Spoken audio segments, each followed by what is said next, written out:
Auspicia Informativo Farco. Muchachos, llegó la cuenta, dividamos. Mirá que yo no tomé vino, Vamos, 1, 2, 3, 4. Che, ¿y Eduardo? ¿Mozo? ¿Sí? ¿Usted vio un muchacho que estaba acá sentado? Claro, el que salió corriendo. No se preocupen que dejó todo pago, ¿eh? Y claro, Eduardo tiene su tarjeta Credicop Aerolíneas Plus y con todas sus compras suma millas para canjear por pasajes aéreos a cualquier destino de Argentina y del mundo. Tenés Credicop, tenés quien te acompañe. Banco Credicop Cooperativo, la banca solidaria. Aplicable a la cartera de consumo. Consulte bases y condiciones en www.bancocredico.coop. El Foro Argentino de Radios Comunitarias presenta Informativo Farco. ¡Ganamos! ¡Es el triunfo de las organizaciones libres del pueblo! Las noticias desde los ojos de las radios comunitarias.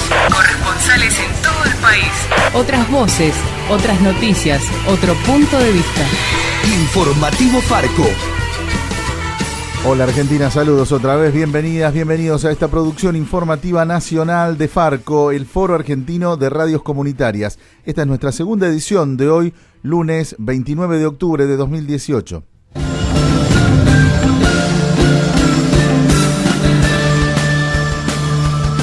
El triunfo de Jair Bolsonaro abre preocupación por el futuro de Brasil y de América Latina. El presidente electo se pronunció siempre a favor de la pena de muerte y de la tortura, es un defensor de la última dictadura, tuvo declaraciones contra la dignidad de las mujeres y las distintas identidades sexuales, califica a los movimientos sociales como terroristas, considera enemigos actores políticos como el Partido de los Trabajadores que lidera el expresidente Lula da Silva y además siempre mostró una actitud agresiva hacia Venezuela. Vamos a compartir en el Noticiero Nacional de Farco parte de la entrevista que manteníamos con Javier Tolcachier del Centro Mundial de Estudios Humanistas analizando todos estos puntos. Javier, a partir del 1 de enero, ¿qué se viene para Brasil? ¿Una profundización de lo que se está viviendo en las políticas que se aplican hoy con otros métodos, con métodos más duros?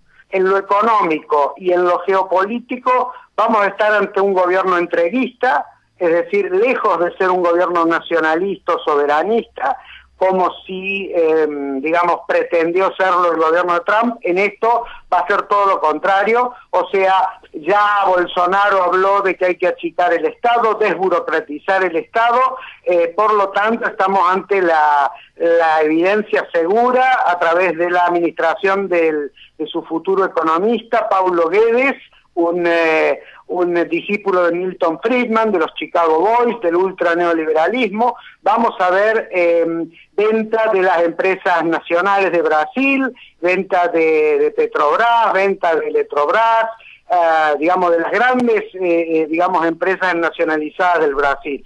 Vamos a ver seguramente el intento de privatizar las jubilaciones, un ultraneoliberalismo en lo económico al estilo de lo que se hizo en la época de Pinochet en Chile. Por otra parte, una sumisión a los mandatos de Norteamérica, es una vieja doctrina de las Fuerzas Armadas de Brasil, ser como una especie de subpotencia norteamericana en esta región, o sea, el gendarme de Estados Unidos para América Latina y el Caribe. Por otra parte, vamos a ver un gobierno represor en lo interno, es decir, inicialmente,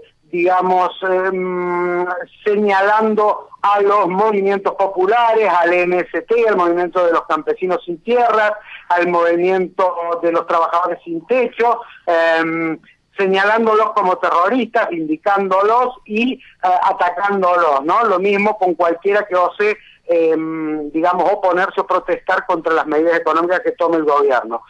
Muy peligroso va a ser lo que suceda en el campo, en el ruralismo, con persecución y asesinato, como sucede en Colombia y como también ha sucedido mucho en Brasil en épocas pasadas contra líderes sociales, contra indígenas.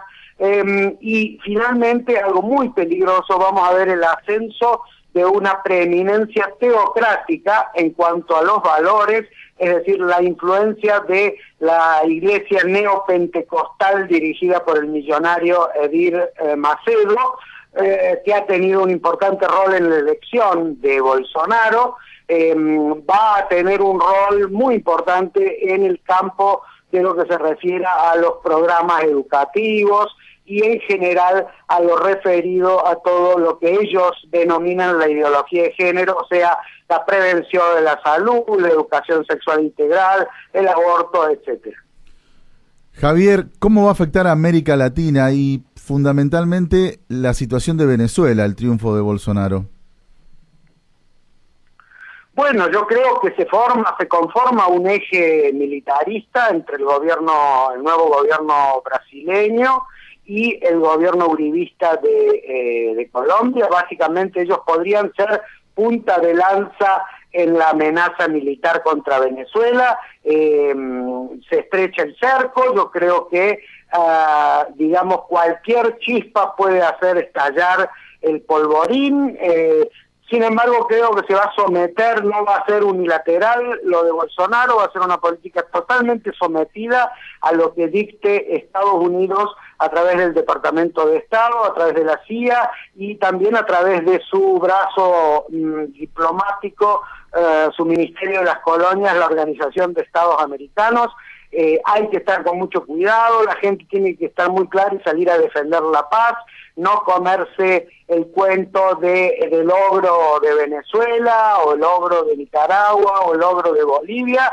Esos son amplificaciones, cada país tiene sus dificultades, cada gobierno puede tener sus problemas, pero es claro que el gobierno estadounidense a través de sus distintos tentáculos amplifica mediáticamente todo esto, configura la imagen del enemigo externo y con eso hace que la gente, no pueda visualizar cuáles son los reales responsables de su situación, que son en general la banca, los especuladores y los gobiernos de derecha.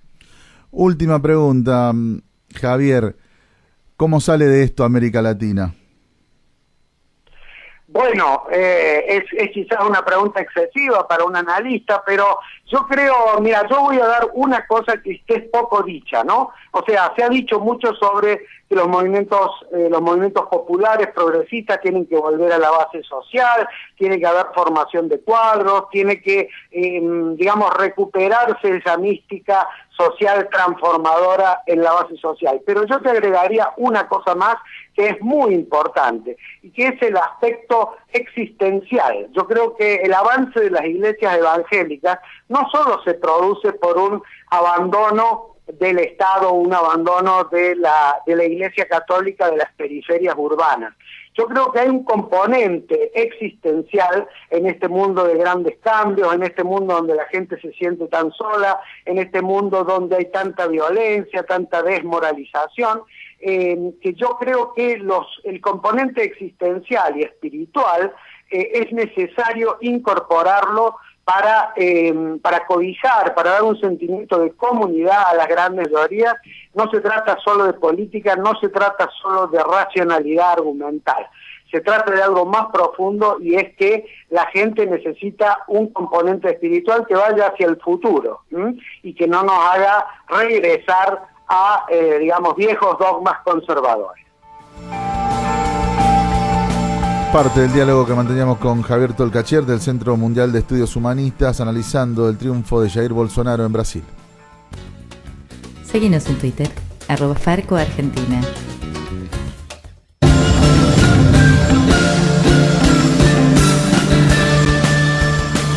Vamos ahora a Mendoza, porque allí los docentes se movilizaron por el fallecimiento de la maestra Miriam Asolina. Como informaron nuestros compañeros de Radio La Mosquitera, esta trabajadora estaba mal de salud, pero fue a trabajar igual obligada porque existe en Mendoza el ítem aula que impuso el gobierno de Cambiemos. Los docentes piden justicia y denuncian que este método de flexibilización laboral mata. Nos informa nuestra compañera Ayelén Palero desde la radio comunitaria Cuyum.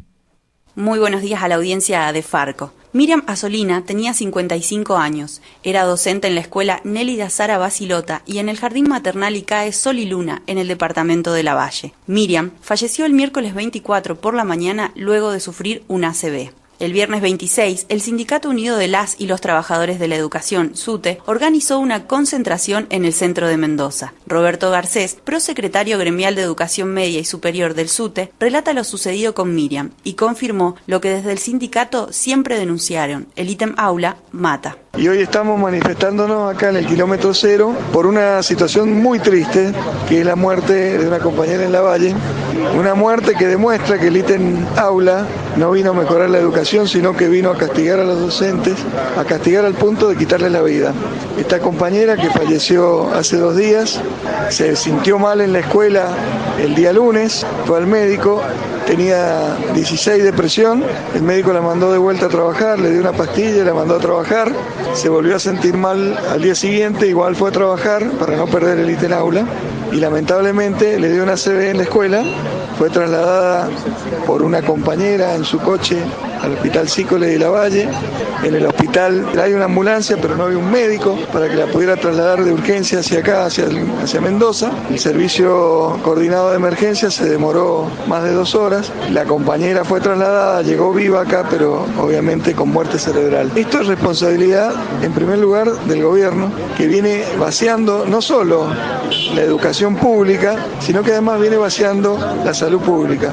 Desde el sindicato denuncian el ítem aula, los problemas de atención en la salud pública y las complicaciones con la obra social que siempre se agravan fuera del Gran Mendoza. Pero también repudian el contexto provincial donde Miriam murió. Sebastián Enríquez, titular del SUTE, explicó. Estamos acá por varios motivos, principalmente por lo que pasó con nuestra compañera Miriam, docente de Lavalle, que falleció para nosotros por la crisis del sistema de salud pública, por la cobertura de OCEP, por el ítem aula. Y por otro lado, se sumó ayer otro hecho grave, que es la baja de un supervisor suplente, Richard Ermili, por dichos que tuvo sobre el gobernador Cornejo, donde lo trató de sorete básicamente al gobernador, planteando una serie de argumentos políticos en el marco de lo que estaba pasando con el Código Contravencional. Lo hizo en su Facebook personal y le dan del baja del cargo por eso. Claramente un cercenamiento de la libertad de expresión, que se suma a las imputaciones que tenemos de 3 docentes del IES Tomás Godoy Cruz, que se suma a la baja de Paula Viñoni que tuvimos en el 2016 por oponerse al operativo Aprender. Se ha generado un clima de miedo, de censura en la provincia que es insostenible. Para el informativo Farco, reportó Radio Comunitaria Cuyum.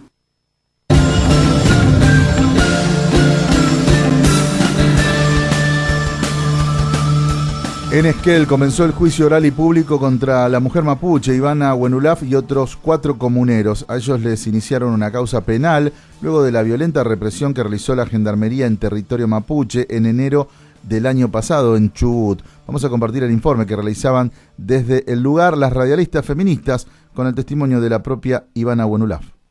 Se inició la audiencia por el juicio donde estamos pidiendo la absolución de Ivana Wenulaf, Jorge Buchile, Daniela González, Javier Guanchupán y Gustavo Jaime, aquí en la ciudad de Esquel. Y bueno, en un ratito, Ivana Wenulaf, vas a declarar, a dar tu testimonio. Contanos cómo estás y qué esperas que pase en el día de hoy.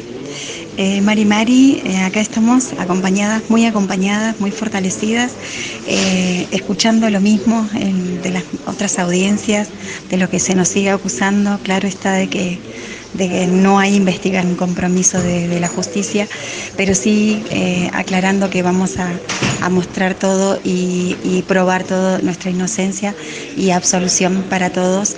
Y muy tranquila, en un ratito declaramos con Gustavo y sostener lo que fuimos a hacer, que la solidaridad y el acompañamiento no es acción criminal.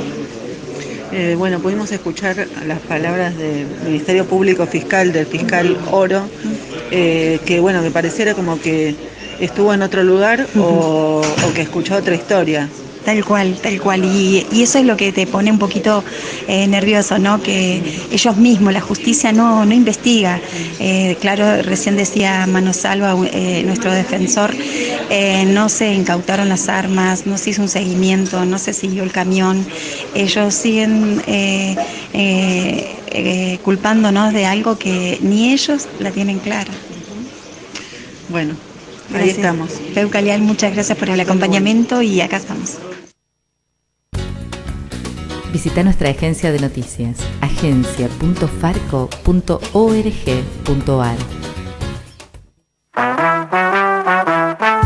En Paraná, provincia de Entre Ríos, escuchamos el noticiero Farco por la radio comunitaria Barriletes, 89.3.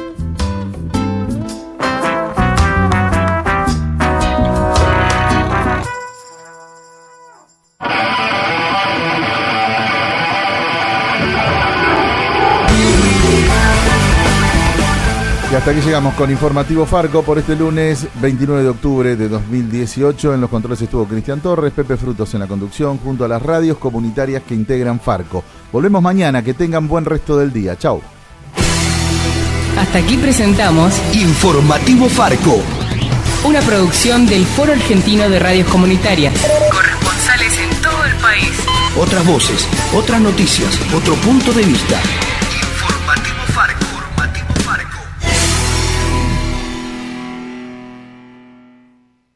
Auspició Informativo Farco. Hoy pasé con el auto, no había un solo lugar. Sí, el cheque te lo llevo mañana si llego, porque estoy tapado de la... Sí, ya sé, además tengo los vencimientos. Igual mañana en la tarde me voy de vacaciones, ¿eh? Sí, agarro el auto, me voy a la costa, a descansar, a un departamento en medio del bosque, a disfrutar de la playa. O me voy al spa, a relajarme, a olvidarme de todo. Voy a quedar como nuevo. RCT Club Vacacional, a solo 20 minutos de Mar del Plata, el lugar para escaparte de la ciudad y recuperar la calma. Visítanos en la web rct.com.ar. La buena lectura ilumina. Crónica narrativa, ¿qué es y cómo se escribe? Por Nerio Tello. Incluye relatos de grandes cronistas como Roberto Art, Leila Guerriero, Rodolfo Walsh, Tomás Eloy Martínez, entre otros. Ediciones Siccus. Libros para una cultura de la integración. siccus.org.ar